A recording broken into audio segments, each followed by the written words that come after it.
बिस्मिल्लाहिर्रहमानिर्रहीम, अस्सलाम वालेकुम। नूरुल आपकी खिदमत में हाजिर है। बजट पास हो जाएगा, वज़ीर आज़म ने मना लिया है। किसको मना लिया है, किन शराइत पर मना लिया है और रूठते क्यों हैं और मान क्यों जाते हैं। दूसरी तरफ बिजली की लोड शेडिंग सभी जगहों पर हो रही है। लाहौर में भी है, इस वक्त भी मैं लोड शेडिंग में ही बैठा हूँ। बाई चांस अक्सर लोड शेडिंग हुई होती है रात के वक्त और काफ़ी सारी लोड शेडिंग हो रही है। लेकिन क्या टिकटॉक के ज़रिए बिजली बहाल हो जाएगी, लोड शेडिंग ख़त्म हो जाएगी? ये क्या मसाइल है और कहाँ पर चल रहे हैं?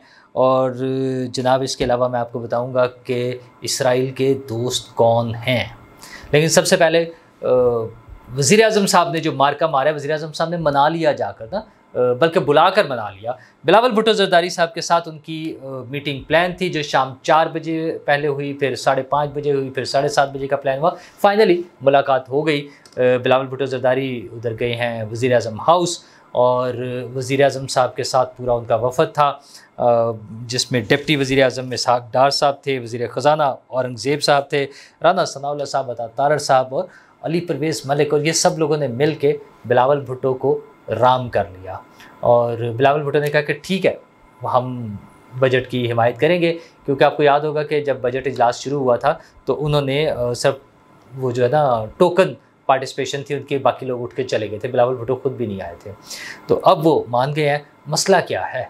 मसला ये है कि जो उन्होंने बताया, बिलावल भुट्टो ने खुद बताया है इन खबरों के मुताबिक जो अब तक आई हैं, उन्होंने कहा कि वफाकी हुकूमत हमें एतमाद में नहीं लेती, अहम मनसूबा साजी में। अच्छा, उसके लिए चाहे आप मजाक समझ लें, लेकिन मैं पहले भी बात कर रहा था कि कुछ चीज़ों में एक तो इश्यूज़ होते हैं, ज़ाहिर है ट्रस्ट डेफिसिट भी बन जाता है किसी चीज़ों पर, लेकिन आप सीरियसनेस ये देखें कि वज़ीर आज़म उनसे मिलना चाह रहे थे और पूरी टीम, ज़ाहिर है ये पूरी टीम ही होगी ना, कोर टीम तो सारे ही आ गए, जिसमें इसहाक़ डार साहब भी हैं, अता तारड़ साहब भी हैं, वज़ीर ख़ज़ाना भी हैं। वो सब मिलकर अगर मीटिंग कर रहे हैं तो ज़ाहिर है उन्हें कुछ ना कुछ यकीन दहानी कराई गई होगी।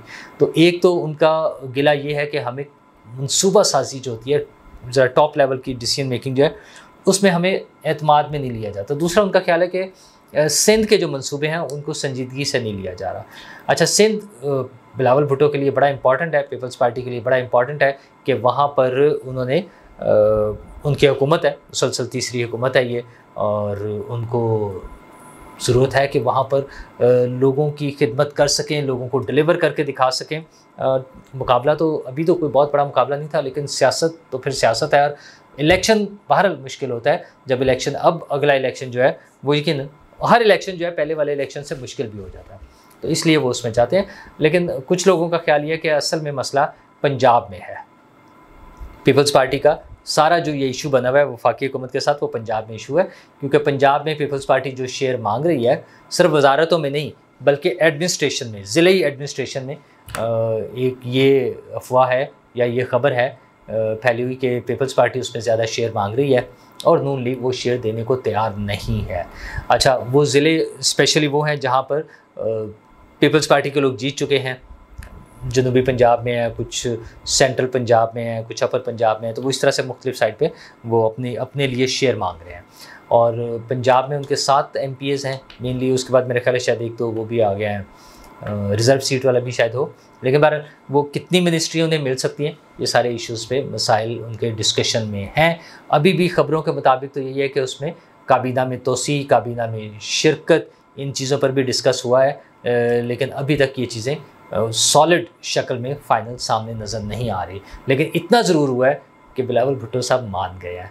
और आपको याद होगा, मैं तो इलेक्शन से पहले भी, इस इलेक्शन से पहले कहता था, अगर जब रिज़ल्ट ज़ाहिर है हमारी तवक्कुआत से थोड़े से मुख्तलिफ हैं, कि जो भी हुकूमत बनेगी वो बड़े आराम से सुकून से चलेगी, कोई उसको तंग नहीं करेगा, इत्तेहादी हो या ना हो। मतलब PTI का तो अब एक और मसला है ना, वो तो अलग रहेंगे, लेकिन बाकी कोई भी उन्हें तंग नहीं करेगा। छोटी मोटी चिट चैट, गपशप, लेन देन, प्लस माइनस, ऊपर नीचे, ये सारा चलता रहेगा, लेकिन तंगी कोई नहीं होगी। यह हुकूमत बड़े आराम से चलेगी। इस तरह के मसाइल जब भी आएंगे वो आराम से बैठकर मसाइल हल कर लिए जाएंगे और फिर वो सब हुकूमती साइड पे हंसी खुशी रहने लगेंगे। लेकिन दुआ ये करनी चाहिए कि वो अपने हंसी खुशी रहने के साथ साथ कुछ ऐसी भी कोशिश करें कि जिसमें पब्लिक भी, अवाम, मैं, आप, हम भी हंसी खुशी रह सकें। और हंसी खुशी रहने के लिए ज़ाहिर ज़रूरत बिजली की भी होती है, जो कि नहीं आ रही।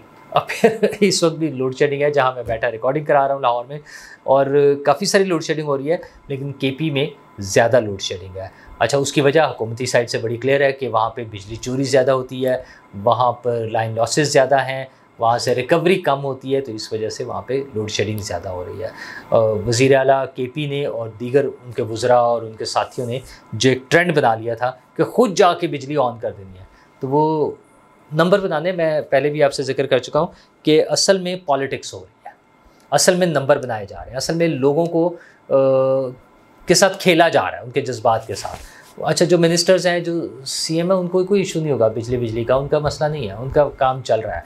अवाम तंग हो रहे हैं ना, 12 घंटे या इससे ज़्यादा की लोड शेडिंग जो है एक बड़ी मुसीबत है। इतनी शदीद गर्मी में जब 45, 48, 50 को टच करता हुआ या फील लाइक 50+ की जब गर्मी होगी, तो वो सारे मसाइल हैं उसमें। लेकिन इन सब चीज़ों के बावजूद पीटीआई सीरियस नहीं है मसले को हल करने में। वो सिर्फ वो टिकटॉक वाली बात है, वो लोगों को दिखाने के लिए करना है। जो केपी के गवर्नर फैसल करीम कुंडी ने भी कहा है कि वो टिकटॉक बनाने से अगर मसले हल हों तो फिर तो आपकी बिजली आ गई, उनका इससे नहीं मसला हल होगा। मसले का हल उन्होंने बता दिया जो उनके बकौल है, चाहे उन्होंने वो टॉन्ट किया। मगर जी वो तीनों जो डिस्कोस हैं, आइस्को और हज़ारा और टेस्को जो हैं, वो दे दें इनको, केपी गवर्नमेंट को दे दें, सूबाई हुकूमत को दे दें, और वो खुद ही वसूली भी करें, यानी पूरी पेमेंट कर दें। ना नौमन तेल होगा, ना राधा नाचेगी। और वैसे भी इन कंडीशंस पे तो इस तरह से इतने बड़े लेवल पर इंसानी मामला तब्दील नहीं होंगे। शादाना गुलजार जाके स्विच ऑन करती रहें, या वज़ीर आला केपी खुद करें, या उनके दीगर वज़ीर करें। ये मसाइल जो हैं इस तरह की ड्रामेबाजियों से हल नहीं होंगे। मसले का हल यही है कि बिजली की रिकवरी होनी चाहिए, और वफाकी हुकूमत को सोचना चाहिए, बैठना चाहिए कि जो केपी हुकूमत से झगड़ा अपनी जगह है, लोग वो सारे पाकिस्तानी हैं, वो भी हमारे ही हैं, वो भी हमारे पाकिस्तानी हैं। तो 12 घंटे की लोड शेडिंग भी ज़्यादा है, उसको जैसे भी है मैनेज करना है, मैनेज करें। वसूली का क्या तरीका है? अच्छा, वो सब लोग तो डिफ़ॉल्टर नहीं होंगे ना, कुछ लोग होंगे, तो उसको बाकी लोग जो हैं वो क्यों सफ़र कर रहे हैं, वो कहीं के भी हों, केपी के हों या जो मर्जी हों। कल को अगर मैं इस वजह से सफ़र कर रहा हूँ कि मेरे आसपास के 4 लोग अगर बिजली का बिल नहीं दे रहे, तो ज़्यादती होगी, फिर भी तो मैं शोर मचाऊँगा। तो आज भी मेरा ये मौक़िफ़ है कि इस मसले को सेटल किया जाए, किसी तरह हल किया जाए। रिकवरी 100% होनी चाहिए, बिल्कुल रिकवरी करनी चाहिए। गवर्नमेंट अगर केपी गवर्नमेंट को समझती है कि वो खुद पे कर सकती है तो खुद पे कर दे, रिकवरी तो होनी चाहिए। तो इस मसले को किसी तरह बैठकर सेटल करना चाहिए। लेकिन मसले तो बन जाते हैं ऐसे ही, सेटल बाद में पता नहीं कैसे होते हैं। एक मसला जो पिछले 2-3 दिन से आप देख रहे थे, वो शाहिद आफरीदी का था। जो गालियाँ पड़ी हैं उस बेचारे को, जो गालियाँ। अच्छा, कोई सेलिब्रिटी हो, कोई आम बंदा भी हो, वो तो खैर उनको भी नहीं बख्शते, लेकिन कोई नॉन सेलिब्रिटीज़ में से कोई हो, तो फिर तो आप सोचें उसके साथ क्या हशर होना है। उनका कोई वर्जन जो इमरान खान या पीटीआई के थोड़ा सा खिलाफ आ जाए, थोड़ा ज़्यादा जैसे भी, या इवन बस ऐसा हो जिसमें नज़र आ रहा हो कि उसको लिफ्ट नहीं करा रहे, तो फिर सोचें उनके साथ हशर क्या होता है। तो यही शाहिद आफरीदी के साथ हो रहा है कुछ दिन से, और बहुत धूमधाम से हो रहा है, बात जमात हो रहा है। और ख़ास तौर पर उनका वो जो किया गया ना, एक तस्वीर यहूदियों के साथ, फ्रेंड्स ऑफ इज़राइल, उनके साथ एक तस्वीर थी, तो जो बात भी समझ आ रही थी, शाहिद आफरीदी ने वो फ्रेंड्स ऑफ इसराइल का जो था ट्वीट, उसके मुकाबले में उन्होंने एक जवाबी ट्वीट कर दिया है शाहिद आफरीदी ने, और बड़ी डिटेल से बताया कि मैनचेस्टर में कुछ लोग, ज़ाहिर फैंस हर जगह मिल जाते हैं, वो लोग उनसे तस्वीर बनाना चाहते हैं, तो वो एक एक आदमी को तो नहीं पहचानते, उन्होंने किस तरह से यूज़ या मिस यूज़ किया ये एक अलग इशू है। तो शाहिद आफरीदी की बात सुन लेनी चाहिए। फ्रेंड्स ऑफ इसराइल की बात अगर करेगा कोई, तो शाहिद आफरीदी ने तो इनकार कर दिया है, लेकिन असम्बली के फ्लोर पर रिकॉर्ड पर है कि फ्रेंड्स ऑफ इसराइल कौन थे। अच्छा, मतलब यहाँ ये पॉइंट स्कोरिंग की बात नहीं है, लेकिन पीटीआई के लोग बाकायदा कैंपेन कर रहे थे इज़राइल को तस्लीम करने की। हाँ, इज़राइल के ख़िलाफ़ कोई हम कदम उठा सकते हैं, हमारी हुकूमत क्या कर सकती है, किसी भी हुकूमत ने कोई ख़ास नहीं किया। वो जो होता है ना, एक रस्मी सा एहतजाज, बस उसी तरह से हो रहा है। हाँ, जिन ममालिक के पास ये ऑप्शन थी, उनके आसपास हैं जहाँ से वो सप्लाई लाइंस गुजर रही हैं, जो फाइनेंशियली इतने स्ट्रॉन्ग है, जो जहाँ पर इज़राइल के स्टेक्स हैं, वहाँ से भी आवाज़ नहीं उठी।